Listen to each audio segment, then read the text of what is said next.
Hello and welcome to another Daily Muppet. I have a fair bit to discuss today, starting with, of course, that in the last day and today, we have the official announcements and presentations of Christian Eriksen and Lisandro Martinez. And I am incredibly excited to see both of these players in United kits and now ready to see them on the pitch. Although, of course, we will have to wait a little bit longer.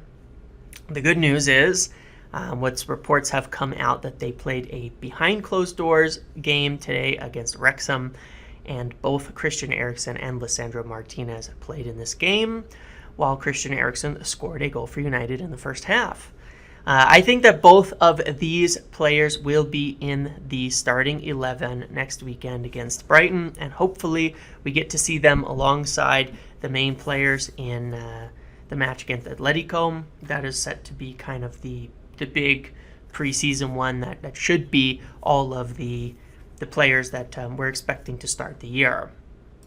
And, you can see kind of how they both would fit in there. I think it's a good indication. One, obviously, Christian Eriksen would play in the position where Scott McTominay and Donny van de Beek have been playing. I expect he will start there alongside Bruno and ahead of Fred deep in the midfield. And I think, obviously, again, we'll talk more about this in a moment, but this is where I feel like, you add a player like Eriksen in there alongside Bruno and all of that. I think there's a lot more attacking threat than we think and makes the forward situation a bit less dire. But again, we'll talk about that. Another concern or interesting thing is in preseason, you saw Alex Telles basically playing where Martinez would play. He played as a left-sided center back. And in the final game, he even played in Fred's spot deep in the midfield in that final game in Perth. And I think that's a very good indication of where you will expect him to play. It also tells you if De Jong does not arrive, or if something happens to Fred, who's going to play in that position? I've seen that question a lot. Well, I think that's your answer. Lisandro Martinez. Left-footed, they're not dissimilar players. Left-footed, very hard-working players, defensively tenacious, good passers and progressors of the ball. He can. I'm not saying that he's signed to not be a center back. He's signed to be a center back.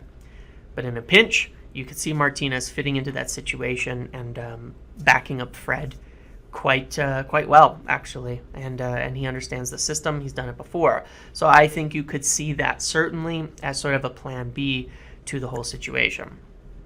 If De Jong doesn't arrive, and if something were to happen with Fred. And so these are, I can see that's a very intelligent signings from Erik ten Hag, where he can see how these players can help not just add to the starting 11, but potentially help in other areas with depth by being flexible in his system. And that is smart, considering how this summer is looking at the moment.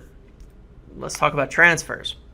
When it comes to transfers, we're talking about, at the moment, one of the main noises that's out there and people keep going on and on about is, of course, still Antony at Ajax. And news has come out from Mike Revage there that the price has continued to go up. Now it's talking like, look, I continue to not believe this happens because Ajax at this point just do not need any money more this summer. They've made over 100 million in sales. They've got an extremely positive net spend. I know that he and his agent are pushing it and he wants a move this summer, and that's driving a lot of the stories. But look, the last time Mike Verwijs said that Ajax had raised the price, they had. Martinez went from 40 million to we paid 55 million euros plus 10 million or 9 million in add-ons, 65 million euros or so for Martinez. The price was high. If he's saying it's 80 plus add-ons to 100 million, that's probably what it would take. And there's no chance in hell United should be paying 100 million euros for Antony. Look, I know I haven't been the biggest fan of it. I know a lot of you in the comments and such really like him. There's no way we should pay 100 million for him. Okay? And not just to the quality of the player. He plays on the right, where Sancho right now is doing an amazing job in preseason, where he's been deployed all preseason and done incredibly. And me personally, I felt that this transfer was dying, and why they moved forward for Martinez and spend as much as they did on Martinez, when in theory you could have just spent a little bit more to get Antony. I felt it was dying because Sancho continued to play on the right and was doing excellent there.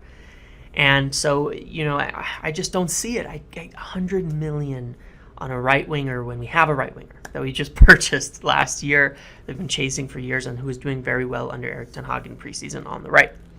And if you want to talk about a versatile forward, that's still not Antony. He's a left-footed player who plays off the right. It's not the definition of versatile. So, and I think if there was a signing that they wanted to make, if you look at it, prioritizing things, it was a striker in Darwin Núñez. There was uncertainty on Ronaldo, uncertainty on Antony Martial, and needing a strong striker for the future. That's where they would have spent big money. And then, if you're looking for a versatile forward or something for the future, you're still probably looking at striker right now. That being said, we'll just have to see what happens. But at that price, I believe when Mike Verwijs says that it's $100 million, and I don't think United will ever pay that. Now, Ronaldo has come back. He wants to go, but he's returned to training. As I mentioned last week and on Monday, they asked for him to join up with the team when they returned from the flights and with the new signings, and so he's done so. He showed up. They continue to have talks. They continue to get together. And he continued to say he would like to leave and go play Champions League. But as of now, he's expected in the plans to train and to be part of the team. United would let him go, though they won't say this privately, if there was a good option out there and if they had something lined up. But right now, they do not. As I said before, if he stays, I start to feel like there's possibly no forward signings. I talked about Sesko, and I think there really could be something in that. But let's see. I still can't say that they're really trying to sign him this summer. I cannot say that for sure as of this time. But where we're at is with Ronaldo staying and Martial clearly in the plans as a starting striker, it gives you 4 very good options up front. It's not a ton, but it's workable. Then, of course, you have Elanga, and as I said, guys like Eriksen, Bruno, and Van de Beek who can play in the front with different formations. Now, I know that's not a lot, and I know people are concerned. At the same time, you look at what Liverpool have done in prior years where they had Salah, Mane, and Firmino, and their options beyond that were not that great. I know they've now added a lot, but they've also lost a lot. So, having 4 good options is good. I know the fall-off after that is low, but you do have players like Eriksen, Bruno, Van de Beek who can add goals up front and add goals from the midfield, playing in different formations, and I think that is part of the thought process. I still would like to see them add somebody. I'm still unsure about this whole Ronaldo situation, where it ends up. But you kind of have to look at it and say, there's been no links outside of Darwin Núñez and Antony, who's now 100 million. So 200 million players that are not likely either to happen.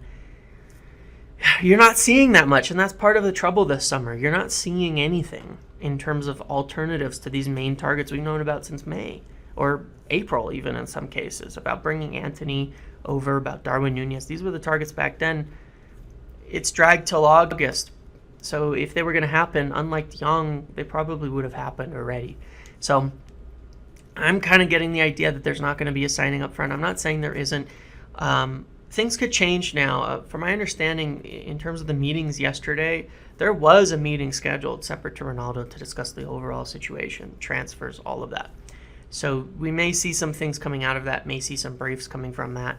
But again, I haven't seen any real concrete things on my side or anywhere else to say, beyond these names that we know, that there are other targets. Sesko's the only name that I've even heard has some truth in it in terms of interest and a look. So that's where that is at. Now, I want to talk about Frenkie de Jong. I do have some new, not great information, but new information on this a little bit, and there's a lot out there right now. As usual, the reports are very conflicting. You see from Van der Kraan this morning, that's more positive, talking about how United wouldn't put up 85 million if they didn't know that Frenkie de Jong was open to coming. While obviously in other places you see completely different reports that he still has no intention of leaving Barcelona. There's still consensus on a few things, which is he's not the main choice midfielder, and he has to cut his salary if he's going to stay, or they're going to have to get him to go.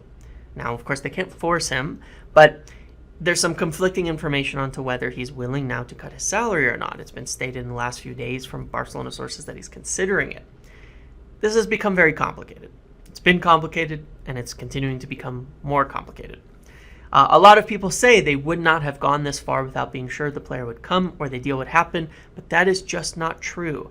This is the subject of the Thiago tapes that we've talked about that I've been hinting at, and I want to release them. I've been waiting for the Frenkie de Jong thing to play out and finish positively or negatively, because it ties into this whole thing. But it really is about the story of the nightmare of the 2020 window. It's not just about Thiago, it's also about Jadon Sancho in 2020, which has an enormous number of similarities to this in certain ways, with this protracted transfer that somehow is uncertain. But at the moment, I have concerns because publicly it's playing out in similar ways, where behind the scenes, that deal was dead for months. And I want to talk about that in detail and give specifics on it back then. But that's my concern. It would not be the first time they've dragged out a transfer without it happening, and with laying out that it could happen without it actually coming through. And I wanted to see how this goes, to compare whether it's the same business as usual, even with different people in place, or if they've turned over a new leaf and made a difference. At this point, my concern is not so much whether De Jong is open to coming, as that's been rightly pointed out that that's a very easy conversation between Ten Hag and him, and they've likely had that, and I'm not worried about that.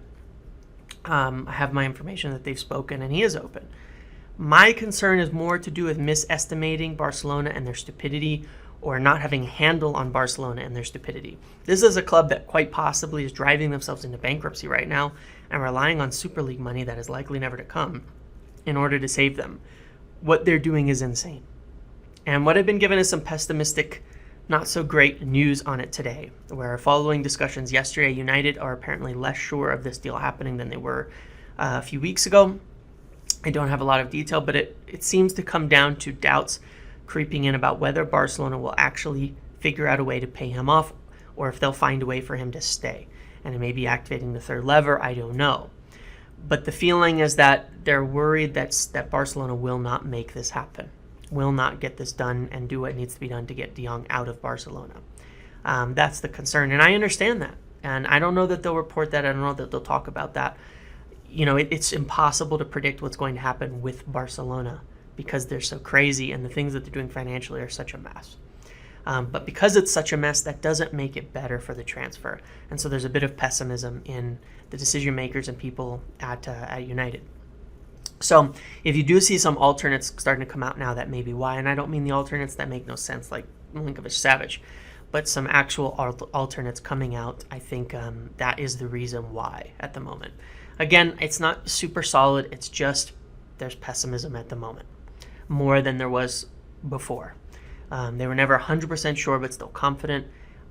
I'm hearing a little less confidence and a little more pessimism, and it's down to Barcelona, not down to this thing with De Jong. It's more about concerns that they'll figure out a way to keep him and that they can't be trusted and all of that. And my concern is that's the problem with this all along, not having a handle on it, not forcing it through. It's unbelievable to me that, I still don't think they'll sign an alternate. I think they'll wait it out, that it's Frenkie de Jong or bust still, and I believe that is the case.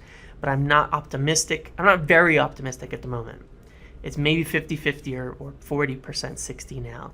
Again, by July 31st in the first game, this could flip again dramatically, but it's become impossible to predict and really look at with any certainty.